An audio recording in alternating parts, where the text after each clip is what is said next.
Let's talk more sport now. Yep. Georgie Tunny joins us. Georgie, we'll start with AFL. Yeah. Another cracker of a match.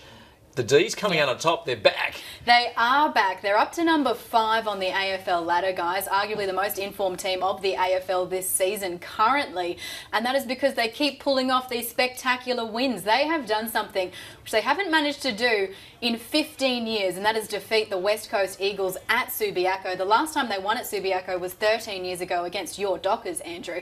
But this has been an incredible performance from them because they were down. West Coast had a 16-point lead until the latter stages of that final term. Sports news now with Georgie Tunny. And Georgie, the news that Queensland fans did not want to hear. Yes, it's news I certainly didn't want to hear. This entire week I've wrapped myself in a bubble feeling that Jonathan Thurston, he'll be fine. Just give him a little bit of extra time and this shoulder will fix itself and he will run out for his 37th straight Origin match for Queensland.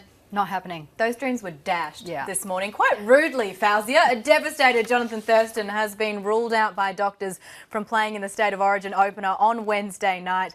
Thurston refused to believe medical staff until scans this morning convinced him he wouldn't be fit in time to play. Career best form, that's a pretty big rap there from James Maloney, talking about Mitchell Pearce, Kath, but they do know each other quite well, and apparently not everything has changed. Mitchell Pearce has matured, but some things remain the same. Personality-wise, he's still very much the same. Still not much going on upstairs. They clearly have a very robust relationship. That's the brains trust of New South Wales there, Kat. Okay, time to talk sport. Georgie joins us again. I'm going to talk rugby because the Wallabies are going to be tested this afternoon. Yes, they are. They're up against a new rival of sorts for them in Scotland. It should be a pretty evenly contested match, this one. Their past 2 meetings were both split by only the single point, and that included the Wallabies' dramatic World Cup quarter-final win in 2015. But who's set to get the bragging rights this afternoon? Former Wallaby and grandstand commentator Ross Reynolds joins us live in the studio to help us predict just that. Ross, it's great to have you with us. What do you think about this rivalry between the Wallabies and Scotland? It continues to grow.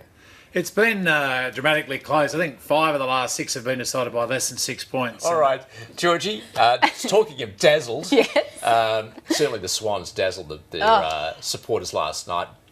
Managing to get over Essendon. Yes, their season is not over yet. The Sydney Swans, they are back. And unfortunately for Essendon fans, it was heartbreak for them last night at the SCG. It seemed impossible after the first 6 weeks of the season. But the Sydney Swans have surged into the AFL's top 8 with a remarkable 1-point victory against the Bombers. Now, Georgie, any news out of this ARU emergency meeting? Has anything been decided? Do we know which team might be out of that Super Rugby? Oh, Kumi, no, we don't. So there is news. However, the news is that things have really stayed the same more than anything. So we have heard just moments ago from one of the ARU board members, Cameron Klein, who did confirm that Bill Pulver, the ARU CEO, his position wasn't challenged. In fact, it wasn't even up for discussion. Now, the first round of tickets for the 2018 Commonwealth Games were announced this week, and as some expected, some people were left ecstatic and others disappointed with requests for the hottest tickets in town exceeding the initial allocation. For more, we are joined now from the Gold Coast by Peter Beattie, Chair of the Gold Coast Commonwealth Games.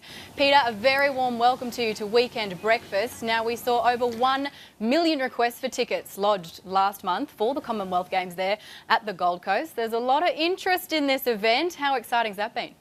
We're all very excited, and so are all Australians, Georgie. We've still got about 10 months to go, but I don't know that we'll be able to restrain their enthusiasm. Well, that is great to hear because, Peter, I wanted to get your thoughts on this because at a time when a lot of countries are pulling out of their bids to host events like these, why do you think Australia should get around the Gold Coast 2018 Games?